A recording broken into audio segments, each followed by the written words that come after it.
नमस्कार साथियों, मेरा नाम है अनिल कुमार मौर्य और आप देख रहे हैं मेरा यूट्यूब चैनल सत्यमेव जयते भारत। जैसा कि आप सभी साथियों को पता है कि उच्चतम न्यायालय के आदेशानुसार केंद्रीय नियामक ने एक वेबसाइट बनाया है जिसके माध्यम से सहारा का पैसा रिफंड होना है। लेकिन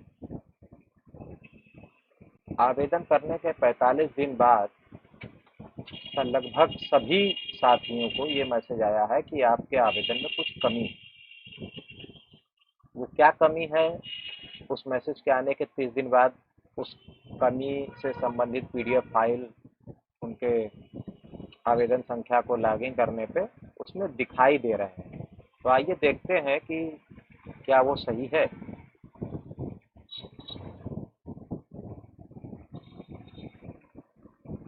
जैसे यह एक आवेदक हैं सुनीता देवी, जिनके वेबसाइट पे जिनका लॉगिन करने पे आवेदन में कमियों की सूचना का एक पीडीएफ डाउनलोड हुआ है।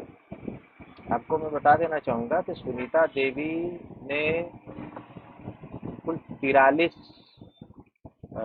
दावे किए थे और 43 दावों को करने के बाद जब वो संशोधन करना चाहिए तो संशोधन का विकल्प ही नहीं खुला और इन्होंने अपना आवेदन आज तक पूर्ण नहीं किया।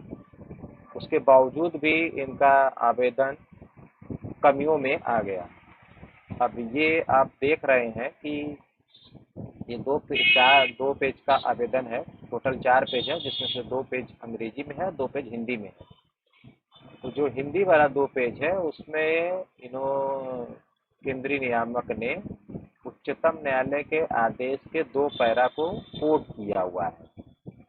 और उसके बाद आप इनके दूसरे पेज में जाएंगे तो ये जो आप कॉलम देख रहे हैं, यहाँ पे 2 कारण बताए गए हैं जिस वजह से इनका आवेदन रिजेक्ट किया गया है या अपूर्ण माना गया है। जिसमें पहला है कि जमाकर्ता द्वारा समिति में एक से अधिक सदस्यता ली गई है, अतः केवल प्रथम सदस्यता से संबंधित दावे ही संसाधित किए जाएंगे। दूसरा, दावेदार जमाकर्ता का विवरण सहारा सोसाइटी डाटाबेस में नहीं है या सोसाइटी का सदस्य नहीं है।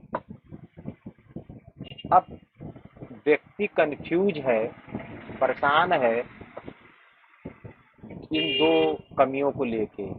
ये तो सही है कि इनकी सदस्यता एक से अधिक है, जैसा कि मैंने आपको पहले ही बताया कि 43 दावे इनके द्वारा किए गए हैं और 23 दावे अभी इनके पास सुरक्षित रखे हैं जो ये नहीं कर पाएंगे। तो एक तो ये कमी बताई गई है। दूसरा बताया गया है कि इनके डाटाबेस में नहीं है। तो इन दोनों कमियों को बताते हुए इनके आवेदन को जो निरस्त किया गया है, तो इससे ये साफ प्रतीत हो रहा है कि केंद्रीय नियामक ने आवेदन लेने के पश्चात इस आवेदन को सहारा से सत्यापित किया रहा ही नहीं है। यदि सहारा द्वारा इसे सत्यापित किया हो गया होता तो ये जो दूसरा कमी बताया जा रहा है कि सहारा सोसाइटी डेटाबेस में नहीं है, ये नहीं आता। और जमाकर्ता द्वारा समिति में एक से अधिक सदस्यता ली गई है, अतः केवल प्रथम सदस्यता से संबंधित दावे ही संसाधित किए जाएंगे, ये भी कोई कमी नहीं है। क्योंकि केंद्रीय नियामक ने जो वेबसाइट बनाया है उस वेबसाइट को अगर हम लोग ध्यान से देखें तो इसमें जो प्रश्नोत्तरी है, सामान्य प्रश्न के प्रश्न संख्या 19 में साफ साफ लिखा है, क्या जमाकर्ता को एक ही दावा प्रपत्र में सभी जमाओं का विवरण प्रदान करने की आवश्यकता है? तो यहाँ उन्होंने खुद ही उत्तर दिया है कि जी हाँ, जमाकर्ताओं को उन सभी सहारा सोसाइटियों की सभी जमाओं का विवरण देना होगा जहाँ जहाँ जमाकर्ता के पास बकाया प्राप्तियां हैं। उसके बाद ठीक उसी प्रकार दूसरे प्रश्न संख्या 20 भी है, यदि किसी जमाकर्ता के पास एक से अधिक जमा खाते हैं तो उसे क्या करना चाहिए? तो यदि जमाकर्ता के पास कई जमा खाते हैं तो जमाकर्ताओं को उन सभी के लिए एक ही दावा आवेदन भरना होगा। अब आप स्वयं बताइए कि जब खुद केंद्रीय नियामक द्वारा समान प्रश्नोत्तरी में समान प्रश्नों में इन प्रश्नों का उत्तर दिया गया है, तो क्या यह जो 2 कमियां सुनीता देवी में बताई गई हैं वो वाकई में कोई कमी है? जिनके सिर्फ एक दावे हैं, जैसे मैं आपको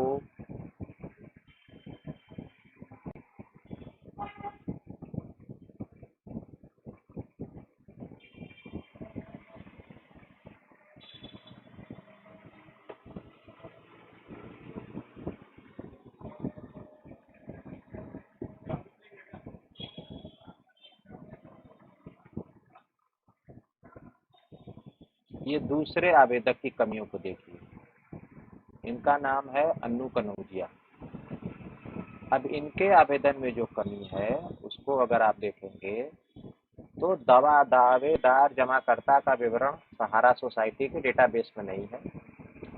ये एक कमी जितने भी मतलब सारे दावेदारों के कमियों के इस पीडीएफ फाइल में ये एक कमी सबके में दिखेगी। और इनका चूंकि एक ही बॉन्ड था, एक ही जमाकर्ता दावा किया था इन्होंने, तो इनका साफ साफ लिखे आया था आधार आधार का पूरा नाम सोसाइटी द्वारा उपलब्ध कराए गए डेटाबेस से मेल नहीं खाता है। जबकि इनका ये जो नाम आ रहा है अन्नू कनौजिया, ये इनके आधार से ही आ रहा है। जितने भी लोगों ने आवेदन किया होगा उन्हें अच्छी तरह ज्ञात होगा कि आप वैकल्पिक रूप से नाम किसी का दर्ज ही नहीं कर सकते थे। अब आप खुद सोचिए कि किस प्रकार से खेल केंद्रीय नियामक द्वारा खेला गया है।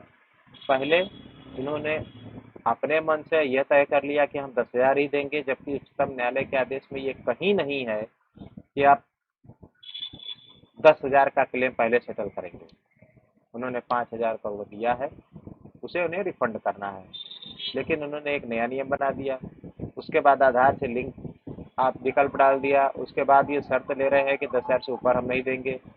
इन्होंने नया नियम लगा दिया कि आपको सारे दावे एक साथ आवेदन करने हैं।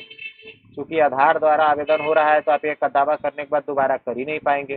तो इस प्रकार से उच्चतम न्यायालय के आदेश का अनुपालन करने के बजाय केंद्र सरकार